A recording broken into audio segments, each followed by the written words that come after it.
On va ouvrir donc cette table ronde sur le recyclage et la valorisation de coproduits et déchets.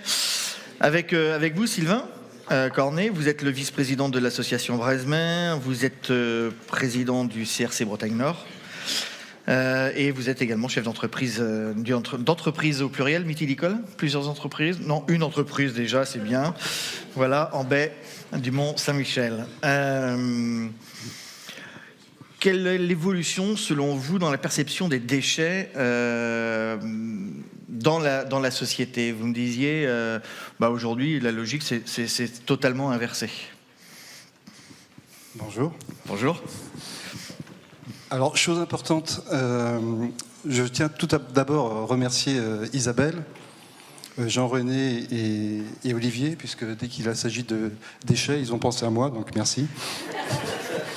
Mais comme c'est une journée positive, je vais mettre en avant mais là, plutôt on parle de déchets à recycler, là, quand même. Non, mais donc je vais pas sûr que vous soyez recyclable. La valorisation. Ah, détrompez-vous. Donc ça, c'était le petit message personnel qui permet de détendre un peu tout le monde.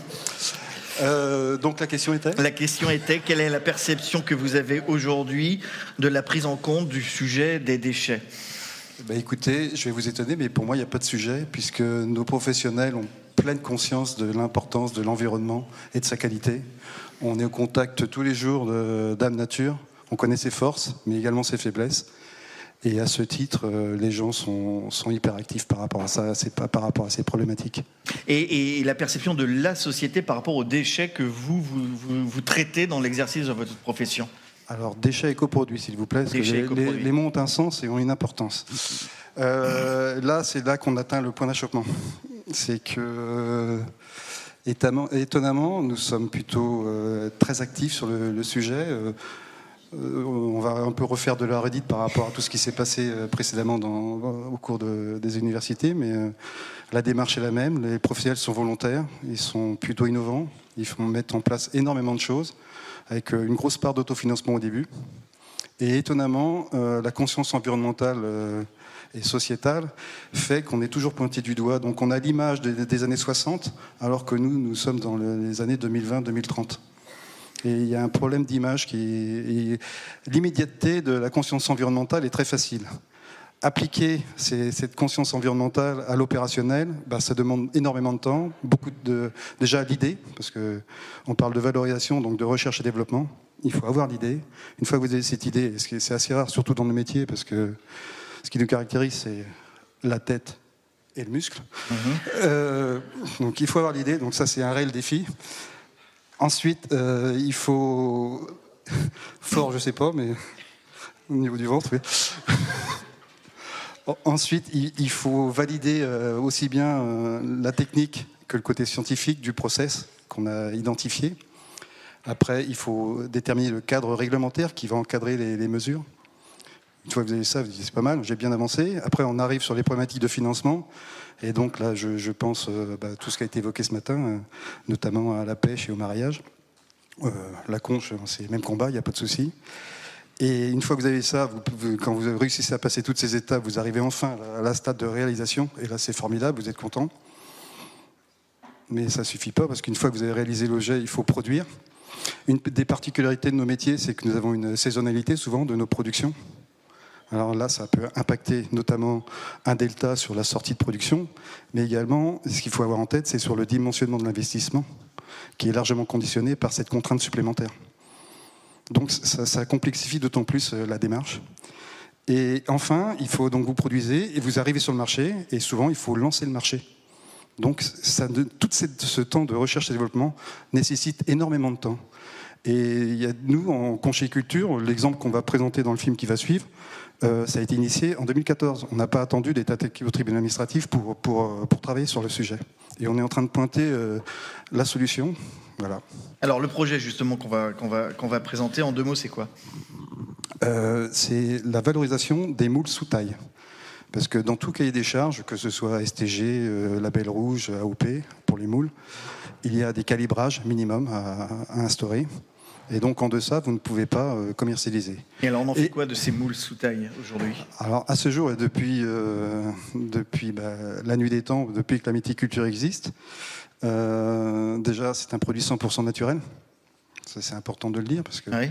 et donc, les conditions climatiques influent sur la pousse. On s'en rend compte bien compte cette année. Mais ça, c'est vrai pour toutes les productions primaires. Donc, il n'y a pas de sujet. Et donc, ces moules sous taille qui, aujourd'hui, ne sont pas encore valorisés, et qui sont en passe de l'être, puisque trois projets aboutis, je vais les citer tout de suite. Nous les épandons sur l'estran, à marée basse. Ça, c'est une remarque que ma femme a faite et qui est très importante.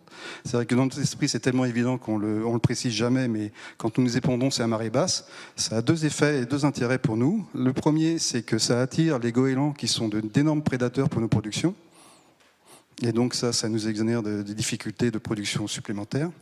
Et quand la mer remonte, la chaîne alimentaire reprend son cycle de vie, et donc les bactéries présentes dans le matos finissent le travail, et vous revenez le lendemain, il n'y a quasiment plus rien. Et ça, aujourd'hui, cette pratique, elle est remise en cause par une partie de la population ? C'est plus que remise en cause, puisque là, une association a réussi à mettre un pan complet d'activité à terre, quasiment.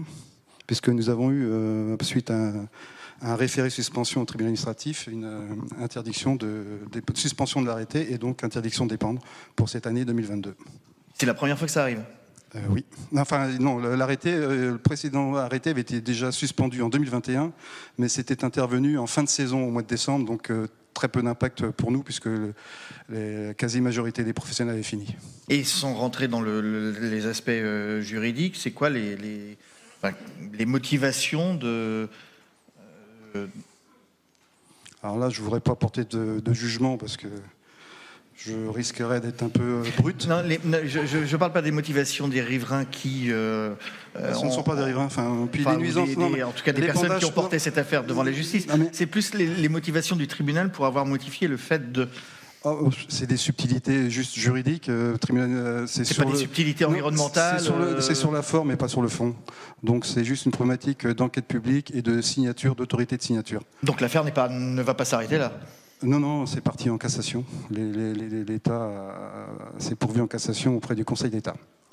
Mais un point important, c'est que l'épandage des moules sous taille se fait à 1 km de l'estran du trait de côte. À 1 km ? Oui.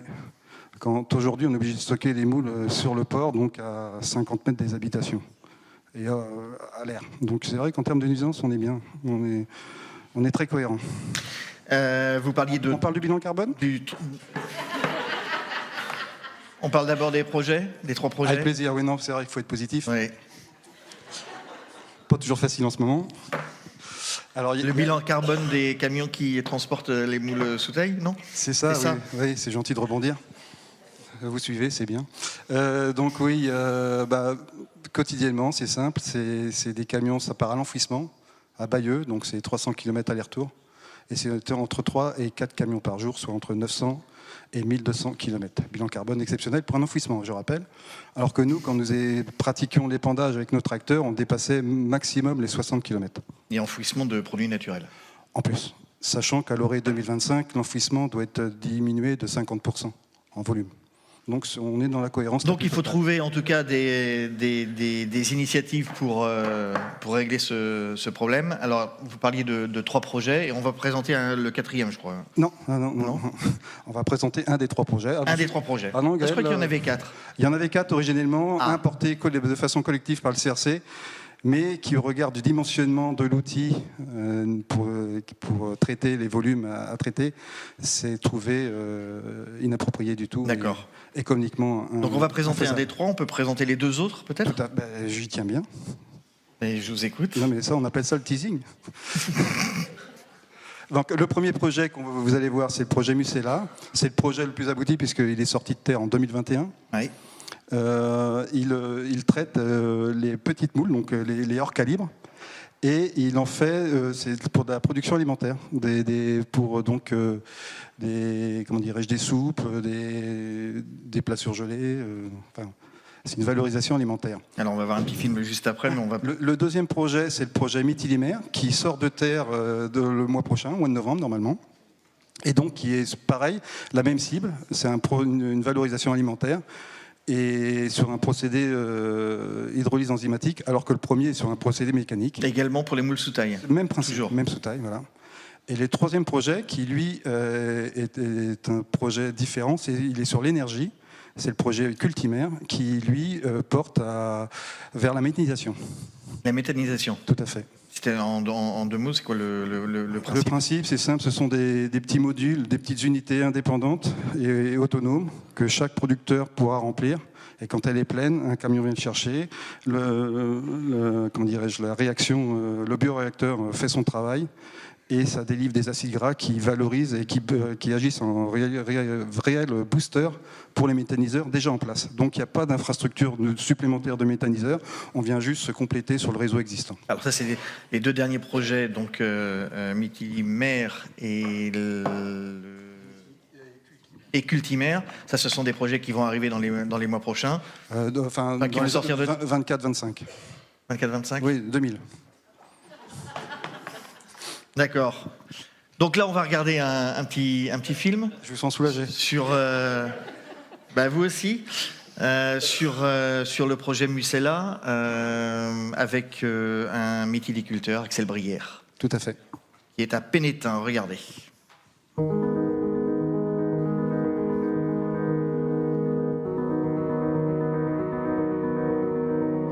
Lorsque vous allez sur vos étals, vous allez acheter ça, vous voyez, ce genre de moule calibré. Ce qu'il y a, c'est que pour obtenir ça, en amont, il va falloir qu'on enlève ça. Alors ça, c'est quoi? Des moules trop petites, du byssus, des moules cassés.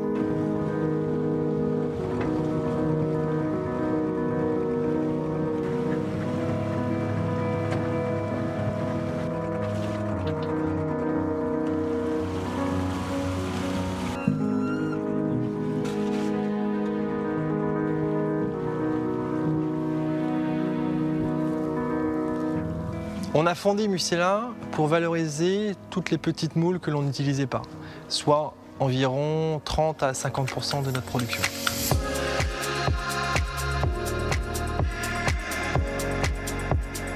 Mucella est une association de producteurs, 32 en France, du Cotentin jusqu'en Pays de Loire, répartis sur 5 baies.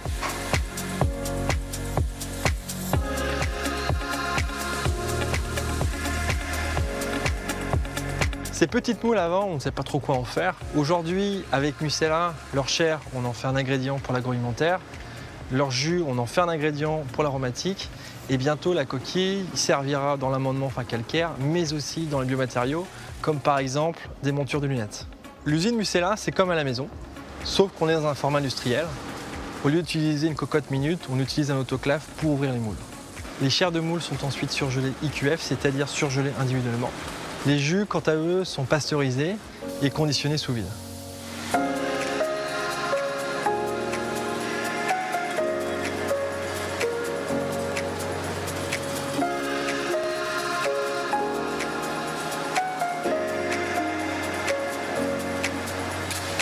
L'usine Mucella a été construite dans les mêmes valeurs qui nous animent, c'est-à-dire la lutte contre le gaspillage.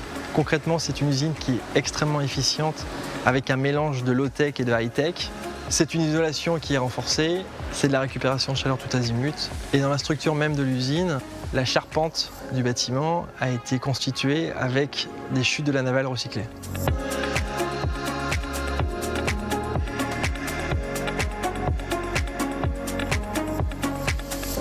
L'objectif de Mucella d'ici 2027 est de décortiquer près de 2500 tonnes de moules, ce qui représentera à la vente environ 500 à 700 tonnes de chair.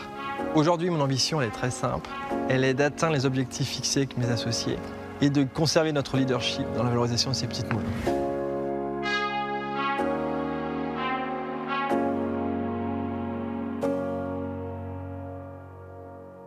Voilà, le projet Mucella. Axel Brière, un mot. Oui, juste une petite précision sur les chiffres annoncés et ce qu'il faut parce que je sais que la polémique n'est jamais très loin. Donc, il parle de 30 à 50% de moules sous taille. Alors, c'est particulier surtout dans les baies où il y a du captage naturel. Donc, ça augmente naturellement ce taux de sous taille. Mais c'est un détail, mais important. Alors, ce qui est important aussi, c'est la R&D pour justement faire aboutir ces projets.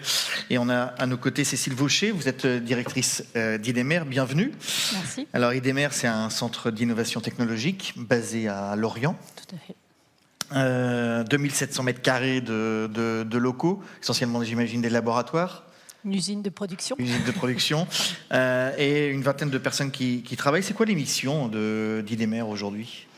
Alors, les missions d'IDEMER, c'est d'accompagner les acteurs de la filière dans la valorisation des produits et des coproduits de la mer. Aquatique plus largement, puisqu'en fait, souvent, sous le terme produit de la mer, on y met aussi le saumon, la truite, enfin, voilà. Tout ce qui est produit aquatique. Les clients qui viennent vous voir, c'est qui ? Alors, la porte d'entrée est très diverse. On va avoir des marailleurs, des industriels qui ont des coproduits ou qui ont une ressource. Ils peuvent venir nous voir parce qu'ils ont une algue, ils peuvent venir nous voir parce qu'ils ont des coproduits et qui veulent trouver des voies de valorisation un peu plus intéressantes pour eux. Mais ça peut être aussi des acteurs de la cosmétique qui nous disent « moi, je viens, je voudrais telle molécule, débrouillez-vous pour me la trouver dans les produits de la mer, mais je veux qu'elle vienne de l'économie bleue. » Donc voilà, ce sont des portes d'entrée. On a aussi des porteurs de projets qui ont des idées de plats cuisinés, qui ont envie de faire des choses et qui viennent nous voir avec leurs idées et qui nous disent voilà, je voudrais faire ça. J'ai fait ma recette dans ma cuisine, c'est à ça que je voudrais que ça ressemble. Et puis après, voilà, on travaille à reproduire la recette dans notre cuisine et puis après, on travaille à reproduire la recette dans notre usine pour finalement arriver à un produit qui est un produit industrialisé mais qui ressemble à ce que lui voulait au départ. C'est essentiellement des professionnels de la filière halieutique pour qui vous travaillez ? Non, on a beaucoup de gens du monde des compléments alimentaires. Un mot là, on a les quelques chiffres sur les coproduits aquatiques. Alors, les coproduits aquatiques, ça représente une ressource qui finalement est importante parce qu'aujourd'hui, on voit bien que notre consommateur, il veut des produits de plus en plus travaillés. Acheter le poisson entier et pas vidé, c'est même plus concevable. Donc, on veut des produits transformés, faciles à utiliser. Mais plus on les transforme et plus on les rend faciles et pratiques pour le consommateur, mais plus on génère du coproduit. Donc, quand on regarde sur l'ensemble de la filière de la pêche, de la conchiliculture et de la pisciculture, on arrive à 200 000 tonnes de coproduits. Alors des choses très différentes puisque sur la conchiliculture on va avoir les moules sous taille dont parlait mon voisin, mais aussi on va avoir les coquilles. Qu'est-ce qu'on fait des coquilles ? Quand on va sur le poisson, on a tout ce qui va être la tête, les arêtes, les écailles, la chair, les viscères. Enfin voilà, après on en sort des quantités de produits très différents les uns des autres, mais pour lesquels on peut trouver des voies de valorisation qui ont un intérêt.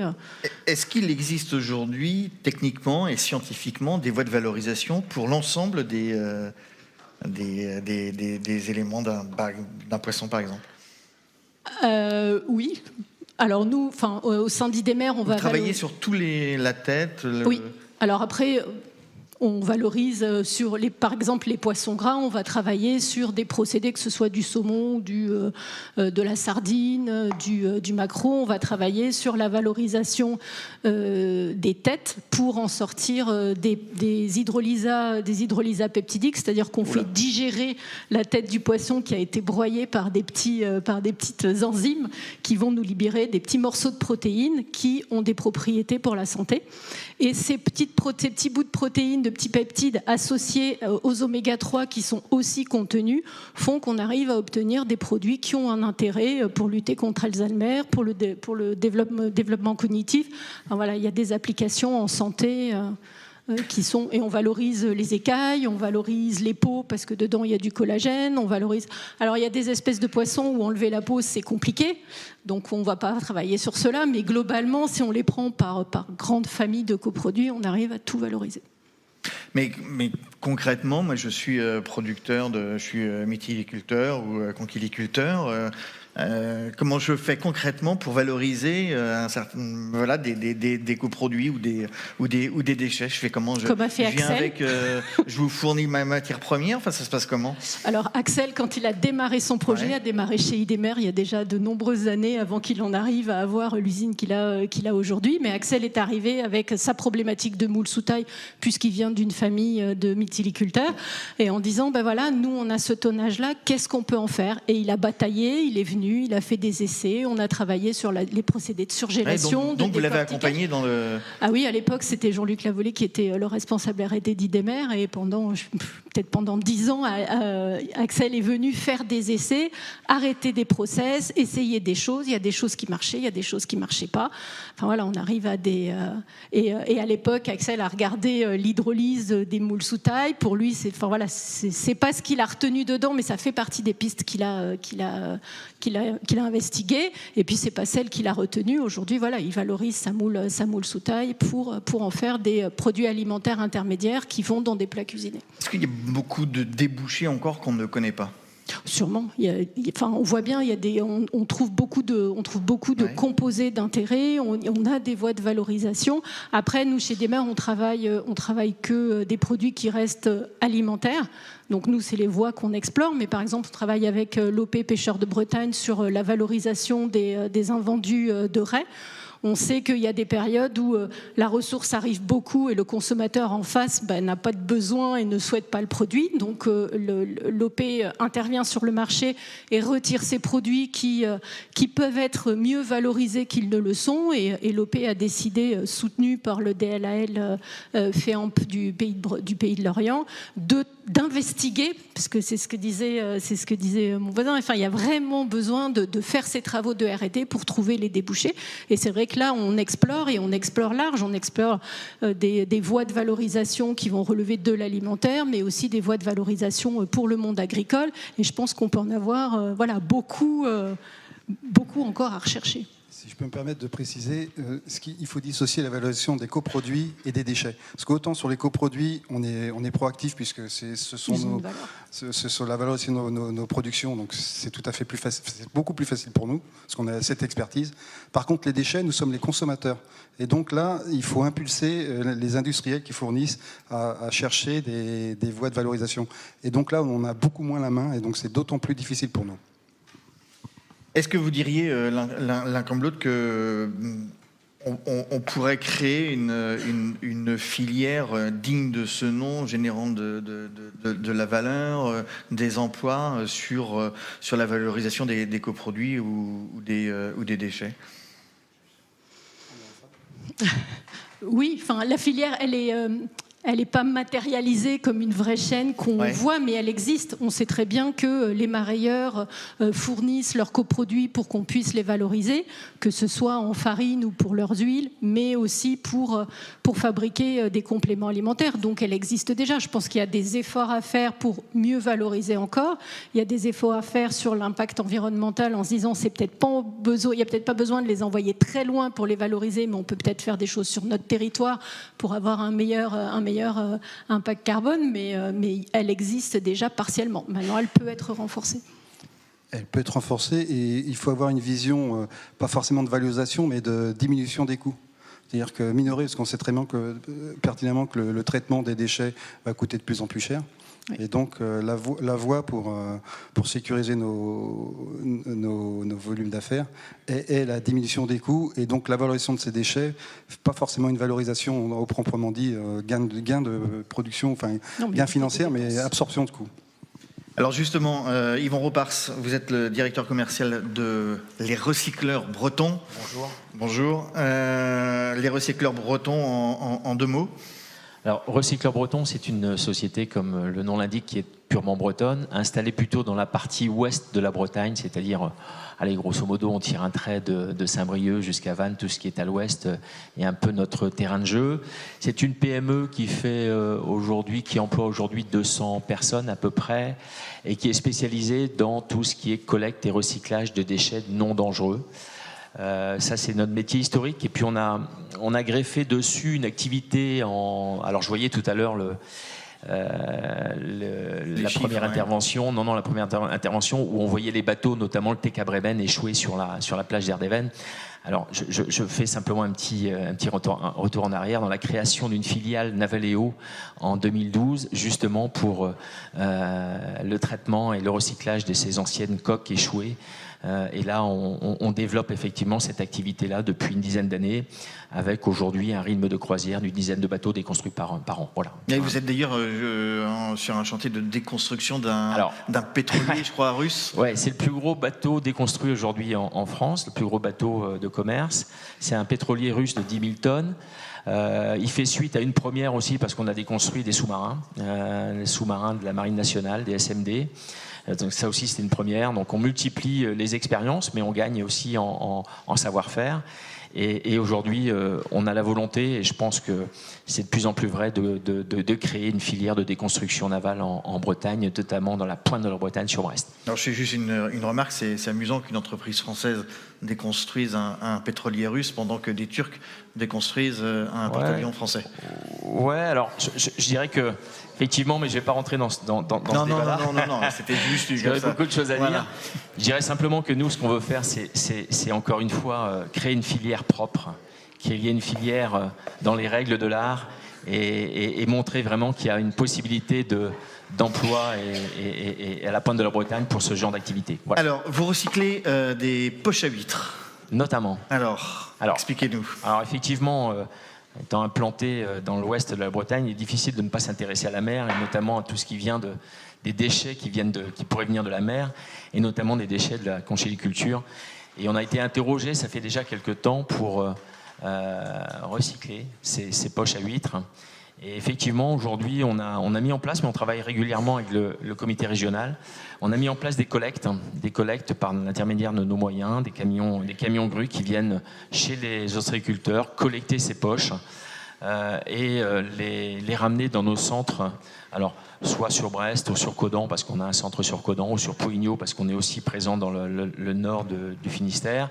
Et là, on les traite, on les trie, on les nettoie, on les met en balle et on les dirige vers une filière que l'on a choisie et qui permet de refaire, et c'est important dans le cadre de l'économie circulaire, de refaire de la matière première recyclée à partir de ces poches. C'est des poches qui sont en... C'est du PEHD. Du PEHD. Polyéthylène à haute densité. À haute densité, effectivement. Donc là, je dirais que c'est vraiment un sujet qu'on maîtrise. La seule contrainte, c'est qu'il faut avoir des poches relativement propres. Et on parlait tout à l'heure de déchets organiques notamment. Alors c'est pas le cas, mais des fois, effectivement, c'est quasiment impossible et nos exutoires et nos filières les refusent quand il y a des présences de déchets autres que les poches. Ce recyclage de poches, c'est un gros marché pour votre entreprise, ou c'est un marché de niche, mais sur lequel il est important d'être présent ? Je crois qu'aujourd'hui, le recyclage devient de plus en plus des marchés de niche.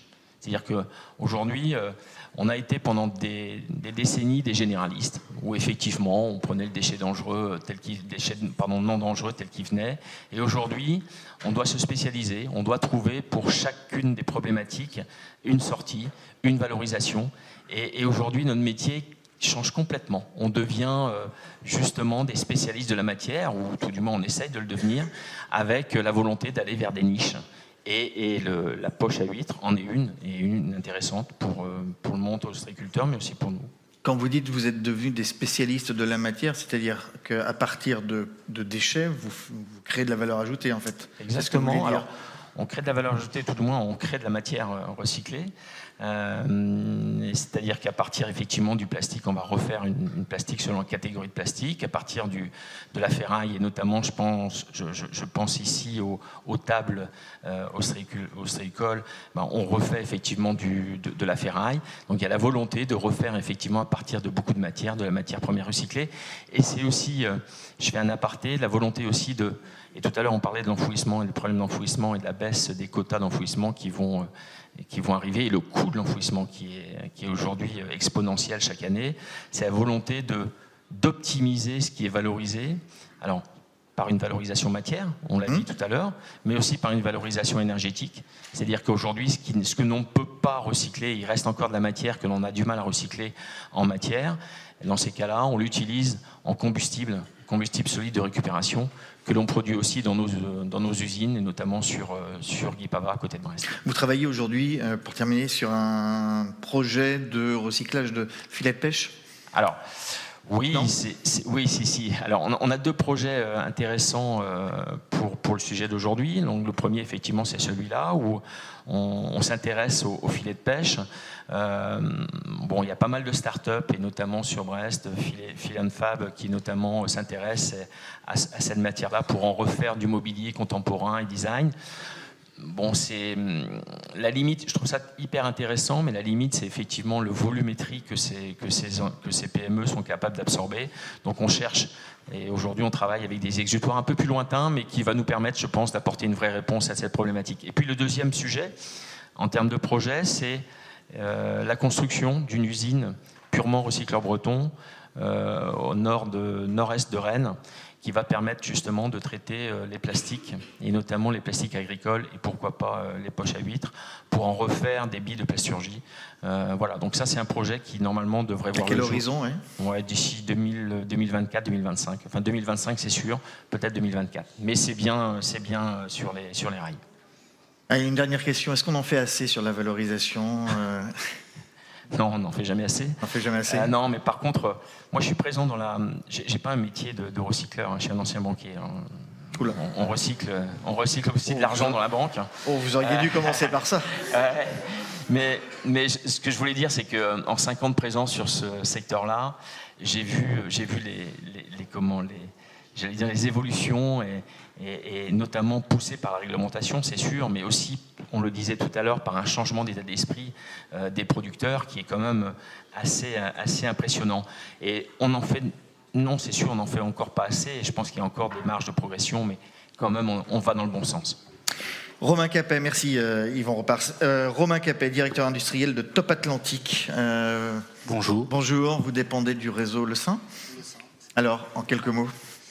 Je dépends donc du réseau Le Saint via l'entité Top Atlantique pour tout ce qui est la commercialisation et distribution de produits de la mer sur toute la façade atlantique et partout en France. Alors, votre problématique à Top Atlantique, c'est quoi exactement ? Elle est diverse. C'est déjà, on commence à changer de mentalité. On l'a parlé juste avant. On change de vocabulaire parce que on ne parle plus de déchets. En fait, c'est des matières qu'il faut qu'on gère. Donc nous, notre core business, notre activité principale, c'est de créer des produits alimentaires destinés à la consommation humaine à haute valeur ajoutée, nutritive et ce que vous voulez, qui convient au consommateur final, mais et à partir des poissons pêchés en mer dans nos criées bretonnes. Donc tout ça induit une réflexion globale de l'activité sur quelle est la façon de faire ça le plus intelligemment et de profiter au maximum de la valeur ajoutée du produit. Et donc la réflexion elle est globale tant au point de vue des coproduits de filetage qu'on peut avoir sur le poisson frais et essayer de les revaloriser un maximum via les différents process qui ont été évoqués.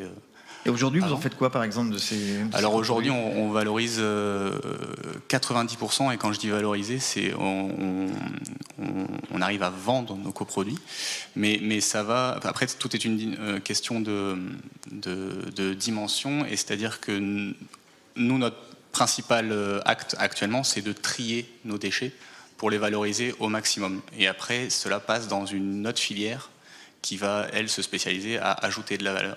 Mais que vous revendez, en fait ? Oui, à 90%, on va dire. Après, il y a une partie qu'on ne peut pas revendre, puisqu'il est plus difficile à valoriser, disons, qui ne peut pas réintégrer la consommation humaine ou autre. Et donc l'idée, c'est ça, c'est qu'on ne voit plus le filet, c'est ma valeur ajoutée, et ça, c'est mes déchets. C'est-à-dire que c'est un ensemble, et il y a de la protéine partout qui peut être profitée. Donc là, on en a la première étape justement du tri et de trouver des voies de valorisation pour justement augmenter cette valeur de ces produits qu'on revend actuellement. Et c'est quoi les pistes sur lesquelles aujourd'hui vous travaillez ? Alors, comme il s'agit, si on veut aller dans des produits à très haute valeur ajoutée qui peuvent aller dans la nutraceutique ou la diététique, tout ça, c'est des industries à part, c'est un autre business. Et ça ne vous irait pas? Enfin, je veux dire, c'est pas le même business. Enfin, en tout cas. Dieu verra. Ouais, okay. Et on verra. Mais l'idée, c'est d'y aller pas à pas, à essayer de à chaque fois fournir un coproduit qui est de plus en plus travaillé. Et c'est toujours un équilibre entre la demande et la professionnalisation des filières derrière et ce qu'ils sont prêts à attraper en volume. Et puis nous, la mécanisation et les investissements que cela engendre et l'amortissement de ces investissements. Faut mettre aussi ça en parallèle avec les apports de matières premières pour faire notre produit fini il y a des apports qui sont complexes et qui diminuent. Donc c'est une économie d'échelle à bien calculer et ça se réfléchit beaucoup et je crois plus en un partenariat inter-industrie intelligent et local que essayer de tout faire et de tout embarquer ensemble, parce que ça nécessite, je pense, des investissements colossaux et beaucoup de recherche. Donc, mais vous ne voyez pas ça comme de la valeur qui part chez un autre? C'est une chaîne de création de valeur, donc chacun y prend sa part. Donc, et selon où vous vous arrêtez dans la chaîne, voilà, vous profitez de la valeur. Nous, notre objectif, c'est de prendre un peu plus de valeur encore et déjà, avant toute chose, essayer de valoriser sans transformer forcément. On peut parler par exemple de coproduits de poissons qu'on va peut-être aller même directement refournir ou revendre à nos cuisiniers pour faire des fonds de sauce et des choses comme ça. C'est de la tête et arrête qui est directement valorisée. Alors là, on parle de la question de volume. Est-ce qu'ils ne vont pas faire du fond de sauce pour un régiment? Donc c'est des petites niches qu'on essaye de développer. Et en fait, c'est un ensemble d'actions conjointes pour essayer de sortir le maximum de valeur de ce produit qui est rare et qui est riche. Même question que je posais à Yvon Ropars. Est-ce qu'on en fait assez dans la valorisation?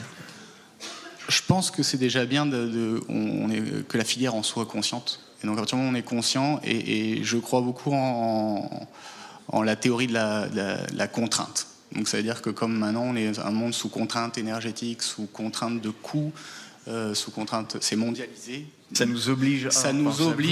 On l'a vu dans le Covid, on trouve des solutions de folie en très peu de temps. Et donc c'est bien que la filière soit déjà dans un état d'esprit. Ils sont déjà proactifs et il y a plein d'idées. Par contre, je pense que il y a un ensemble de petites idées, d'initiatives individuelles.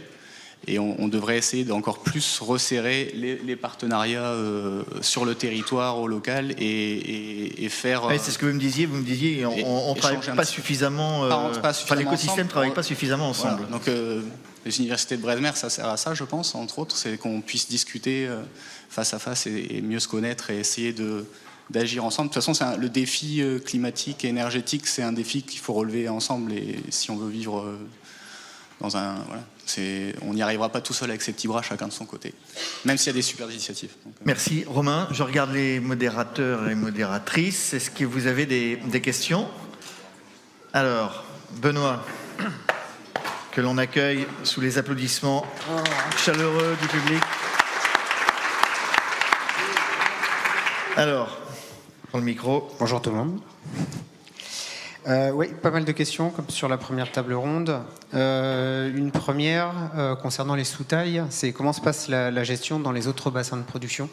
Il y a eu des questions sur cette partie. Bah écoutez, très bien. Étonnamment. C'est un très bon client, Sylvain.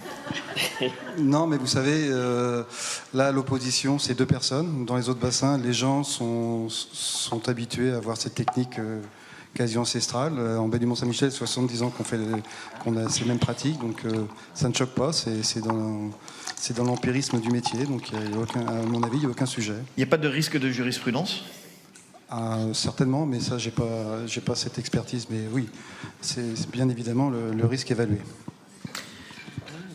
Une question côté pêche sur l'obligation de débarquement qui apparaît inadaptée et inefficace. Et n'y a-t-il donc pas de solution d'avenir pour valoriser les déchets issus directement de la pêche en parallèle d'une meilleure sélectivité? Alors je sais bien qu'il n'y a pas grand monde sur la table ronde. Bon, pas une bonne question. C'était une bonne question, mais ce qui reste... Oui, c'est une bonne question. Qui reste... Oui, la réponse est oui. On peut donner la parole dans la salle. J'entends notre secrétaire général qui propose. Quelqu'un veut se lancer? Bon. Non, bon. Bah, écoutez.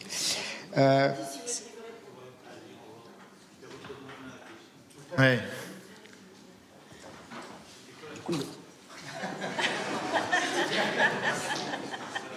L'obligation de débarquement, est-ce que c'est une... Alors la valorisation. C'est l'obligation de débarquement, c'est ça? C'est celle-là? L'obligation de débarquement ou zéro rejet apparaît comme étant inadaptée et inefficace. N'y a-t-il donc pas de solution d'avenir pour valoriser les déchets issus directement de la pêche en parallèle d'une meilleure sélectivité? Ouais, c'est une très bonne question, mais oui, il faut savoir que c'est des choses qu'on fait déjà depuis au moins 10 ans, qu'on travaille énormément sur notre sélectivité. Aujourd'hui, on a encore des rejets, mais vraiment minimes. Donc après, la valoriser, on y a travaillé. Je me souviens déjà, était là-bas à Lorient. On avait parlé de soupe, des choses comme ça, mais il y a le côté financier. Faut que ce soit rentable. Alors aujourd'hui, ramener un produit à 5 centimes n'aura aucune valeur pour nous de le faire. Je pense qu'il est bien plus intelligent d'essayer de justement réduire au maximum nos captures de sous-taille, ce qu'on a vraiment bien fait. Après, on a travaillé sur des études déjà de projets de survie aussi, parce que c'est bien beau d'interdire les rejets, mais derrière, il faut peut-être se poser la question aussi de qu'est-ce qui survit. Donc nous, on l'a fait, on a travaillé avec Ifremer déjà sur diverses espèces. Donc il y a quand même il y a bien un taux de pas loin de 50% de survie. Donc tout ce qu'on va nous obliger à ramener va quand même... ça va être une partie de ces espèces qui ne vont pas revivre. Voilà. Merci. Il y avait deux questions sur l'usine de Rennes. La première, c'est est-ce qu'on peut recycler plusieurs fois les poches à huîtres? Et la deuxième, c'est est-ce que vous êtes en capacité de recycler le polystyrène? La première question. Pardon. Première réponse sur la première question. Oui, on peut recycler plusieurs fois une poche à huîtres, il n'y a pas de souci. Combien de fois, je ne pourrais pas vous le dire aujourd'hui, mais par contre, oui, ça se fait. Et la deuxième réponse à la deuxième question, c'est non. Aujourd'hui, on ne traitera pas le polyester sur le polystyrène sur cette unité-là. Ça sera simplement que du PEHD, PP, mais pas de polystyrène. Et c'est un non parce que vous n'avez pas les... Non, c'est parce que... Alors, c'est un non parce que simplement c'est une autre technologie. Oui. Et aujourd'hui, on s'est surtout attaché à traiter tout ce qui était déchets volumineux et qui aujourd'hui pose véritablement un problème en Bretagne. Alors là, on parle de la mer, mais on pourrait parler aussi de l'agriculture, pardon. Et tout ce qui est film agricole est notamment un vrai problème en Bretagne, notamment dans le Finistère. Donc c'est pour ça qu'on s'y est intéressé. Donc on a d'abord ciblé cette catégorie de plastique, avec notamment ces poches à huîtres également. Et le polystyrène, c'est un autre problème. Aujourd'hui, avec une autre technologie, non, c'est pas encore le sujet. Alors, on a évoqué les moules sous taille en piste de développement actuellement, mais est-ce qu'il y a des coproduits valorisés qui sont rentables aujourd'hui? Alors, du coup, je me tourne plus vers Idémer. Pour les gens c'est comme le disait tout à l'heure Romain, c'est une chaîne de valeur où chacun prend sa part, mais elle est quand même plutôt exponentielle quand on arrive vers l'utilisateur final, et les gens qui font du complément alimentaire arrivent à faire de très bonnes valorisations à partir de composés qui sont issus des coproduits.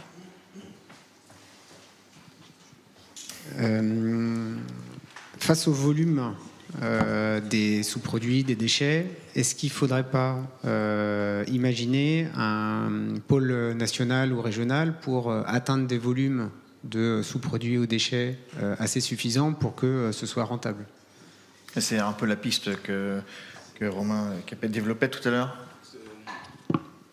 Que ce soit pour les déchets organiques ou inorganiques, en fait, Le point principal, c'est, on parlait des emballages par exemple ou du polystyrène, c'est la massification, voilà, et identifier les foyers d'accumulation et pouvoir avoir, alors ça peut passer par un outil commun mis à disposition d'un professionnel du polystyrène, c'est quand même les gens qui le fabriquent aussi doivent prendre leur part.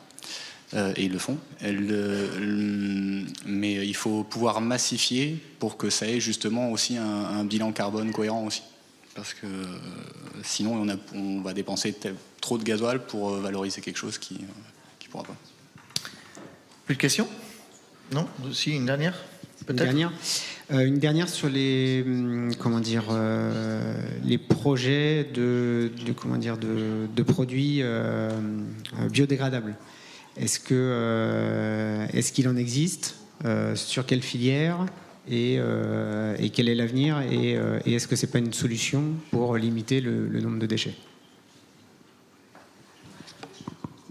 Si vous permettez, oui. Donc, il en existe en conquilliculture. J'ai en tête l'exemple des ce qu'on appelle des tahitiennes, des protections contre les crabes qu'on met à la base des pieux. L'avenir, c'est en place puisque la production s'est massifiée. Le retour d'expérience n'est pas très bon puisqu'on se rend compte qu'il y a dispersion dans le milieu. Parce que généralement, les producteurs ramassent leur plastique. Et là, ça se désagrège un peu précocement. Et donc, on a du mal à les recollecter. Et le fait de disséminer des microparticules dans l'eau, je ne suis pas persuadé que ce soit la piste la plus pertinente. Pardon? Voilà. Merci. Merci à vous. Merci à vous. Merci Cécile Gaucher, merci Sylvain.